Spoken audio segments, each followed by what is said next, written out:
Boa noite, que a graça e a paz do nosso Senhor e Salvador Jesus Cristo estejam sobre a sua vida.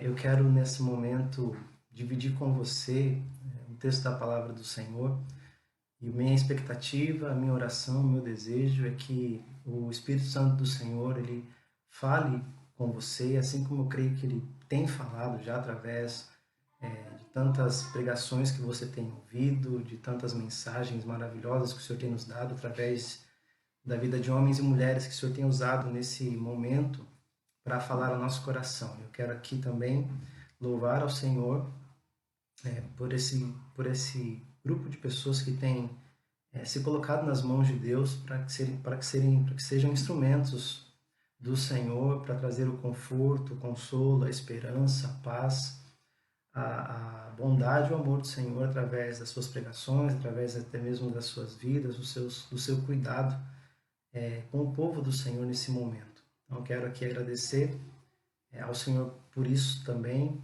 e orar também para que, de certa forma, eu possa ser alguém assim na sua vida nessa noite. E o texto que eu quero dividir com você, ele encontra-se no Evangelho de Mateus, no capítulo 9, a partir do versículo 35, onde o autor do texto bíblico ele registra as seguintes palavras. E Jesus percorria todas as cidades e aldeias, ensinando nas sinagogas, pregando o evangelho do reino e curando todo tipo de doenças e enfermidades. Ao ver as multidões, Jesus se compadeceu delas, porque estavam aflitas e exaustas, como ovelhas que não têm pastor. Então Jesus disse aos seus discípulos: A seara é grande, mas os trabalhadores são poucos.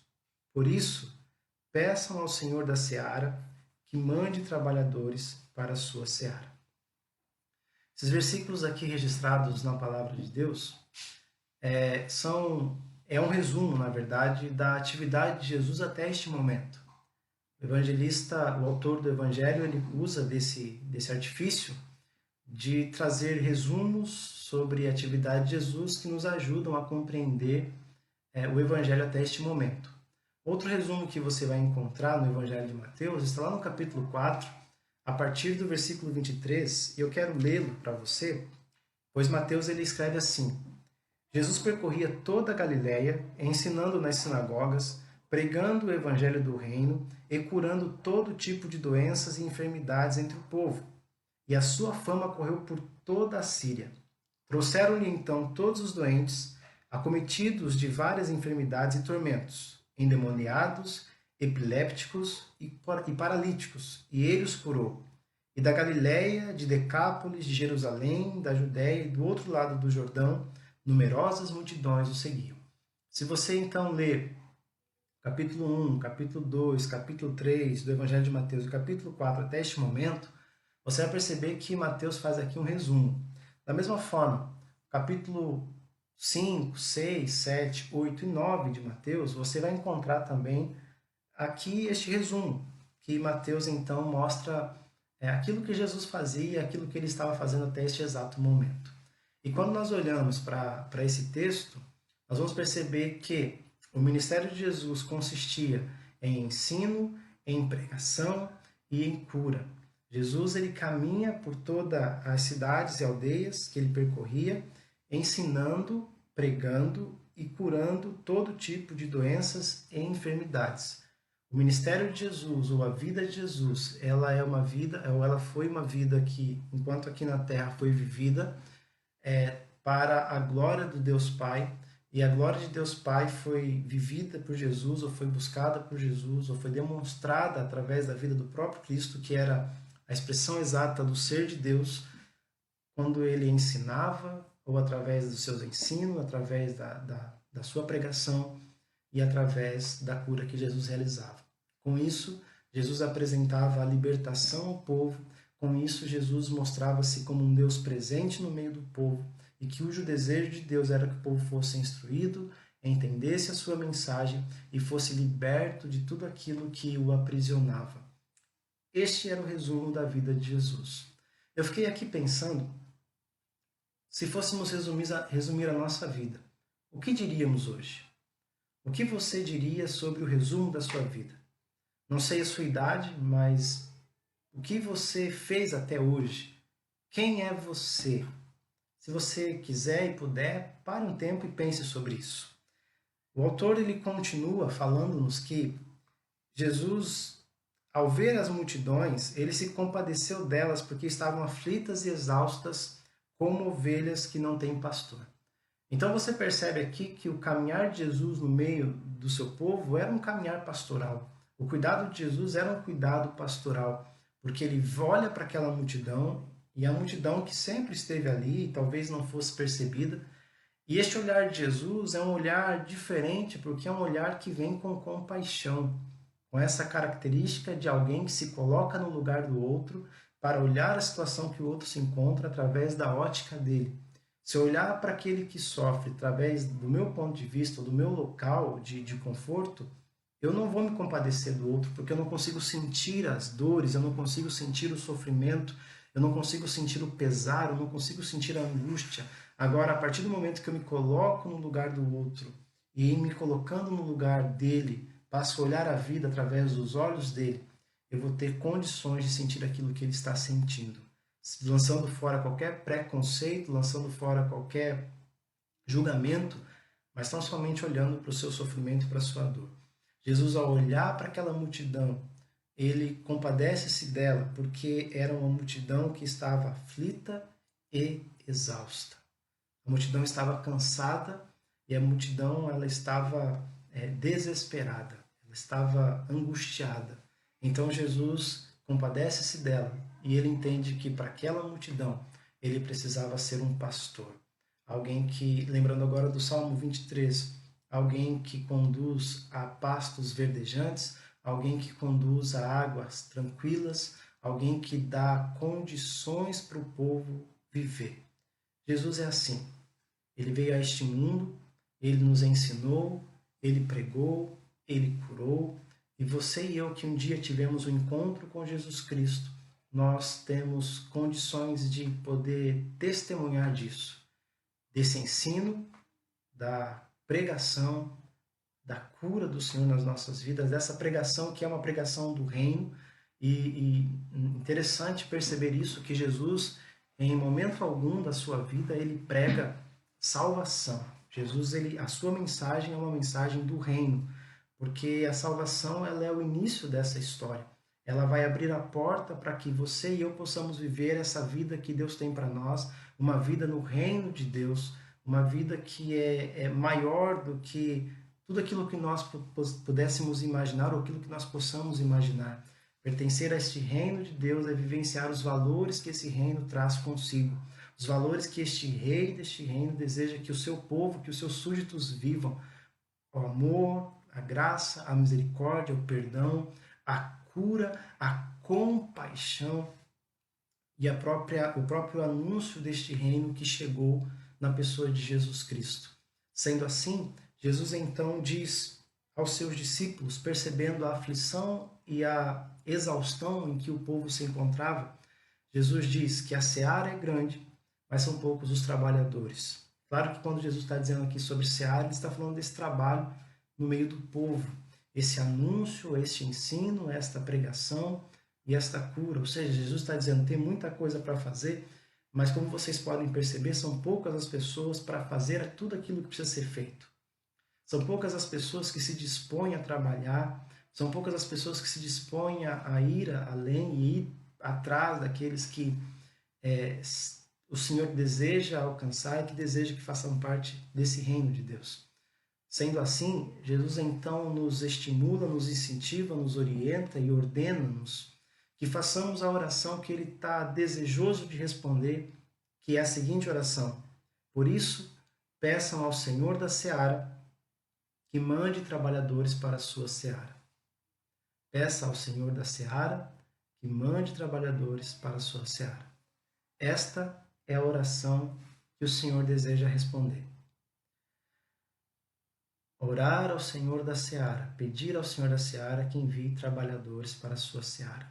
E esta é uma oração muito específica, porque nos fala que o reino de Deus, nos fala que esta seara é um lugar de pessoas que trabalham, pessoas que estão dispostas a seguir Jesus continuar o trabalho que Jesus Cristo começou a fazer aqui, trazendo salvação, trazendo libertação, arregimentando discípulos e discípulas para o Senhor. O interessante dessa história é que se você olhar para o capítulo 10, você vai encontrar o grande capítulo sobre missão no Evangelho de Mateus.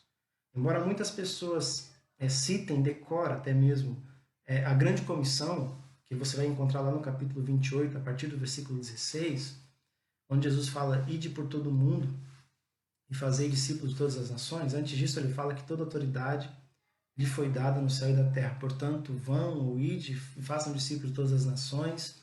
Jesus fala que nós devemos ensinar e que devemos batizar, e batizar em nome do Pai, do Filho e do Espírito Santo. Ele termina dizendo que ele estará conosco todos os dias até a consumação dos séculos. Esta é a grande comissão. Mas o grande capítulo missionário ou missional do Evangelho de Mateus é o capítulo 10. Porque Jesus, então, aqui, ele traz ou ele chama os seus 12 discípulos e em seguida Jesus os envia. Pois no versículo 5 diz assim, Jesus enviou esses 12 dando-lhes as seguintes instruções. E aqui as instruções são que nós encontramos aquilo que os discípulos também fazem no capítulo 10. Eu quero chamar a sua atenção para algo e focar nisso aqui neste momento. Jesus, ele no capítulo 9, no versículo 38, ele fala, orem para ao Senhor da Seara, para que ele envie trabalhadores para a sua colheita. No capítulo 10, você tem Jesus chamando os 12, e no versículo 5, Jesus está enviando esses 12.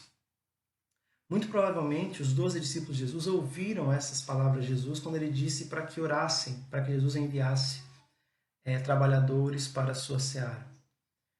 Então eu quero dizer que os 12 são resposta desta oração. Os 12 são resposta desta oração. Jesus fala para orar, ele chama os 12 e ele envia esses 12. Consegue perceber ou não? Eu quero dizer que você e eu, enquanto discípulos e discípulas de Jesus, ao mesmo tempo em que nós oramos para que o Pai envie trabalhadores e trabalhadoras para esta seara, nós somos a resposta à nossa própria oração, ou a resposta à oração de outros discípulos e discípulas de Jesus que estavam no caminho antes de nós, para que nós pudéssemos continuar ou fazer ou avançar em missão, continuar a pregar, continuar a falar do amor de Jesus. O Senhor não nos chamou para ficarmos sentadinhos num banco ou numa cadeira da igreja e ali recebêssemos as instruções, voltássemos para casa, sentássemos, guardássemos, fechássemos a nossa Bíblia e vivêssemos a nossa vida como vivíamos antes. Não. Jesus nos chamou para sermos trabalhadores e trabalhadoras na sua seara. Jesus nos chamou para desenvolver essa característica de ensinar as pessoas. Você ensina as pessoas com a sua vida, com os dons que Deus te deu. Não precisa estar no altar, você não precisa estar atrás de um púlpito para ensinar as pessoas. Você prega a mensagem do reino de Deus com a sua própria vida, expressando e evidenciando os valores deste reino, um reino que traz libertação. Paulo apóstolo vai dizer na carta aos Romanos que o reino de Deus não é comida e nem bebida, quando ele está falando sobre aquilo que separa as pessoas. Mas ele está dizendo que o reino de Deus é justiça, alegria e paz no Espírito Santo. Assim sendo, que você e eu possamos ser esses discípulos que oram para que o Senhor envie, entendendo que nós um dia fomos resposta da oração de alguns irmãos e irmãs e que por conta disso, então, nós devemos continuar aquilo que Jesus faz. O que o envio de Jesus representa para esses discípulos? Representa que eles estão unidos nesta missão. Qual a missão? De percorrer as cidades e aldeias, de ensinar, de pregar e de curar. Que nós sejamos uma igreja sensível à dor do nosso próximo. Que nós não sejamos uma igreja, meus irmãos e minhas irmãs e amigos que me ouvem neste momento, a igreja que exclui, a igreja que julga, a igreja que sentencia, a igreja que aponta pecados, a igreja que maltrata, a igreja que machuca. Porque vamos pensar no seguinte, isso o mundo faz e faz muito melhor do que nós. Que você e eu sejamos esta igreja que ensina, que prega, que cura, essa igreja que olha, que tem um olhar sensível para perceber a aflição e a exaustão naqueles que estão sofrendo sem ter e sem pertencer a essa vida que Deus tem proposta para cada um de nós na pessoa de Jesus Cristo. Continuemos a orar. Continuemos a orar para que Deus envie trabalhadores para a sua seara.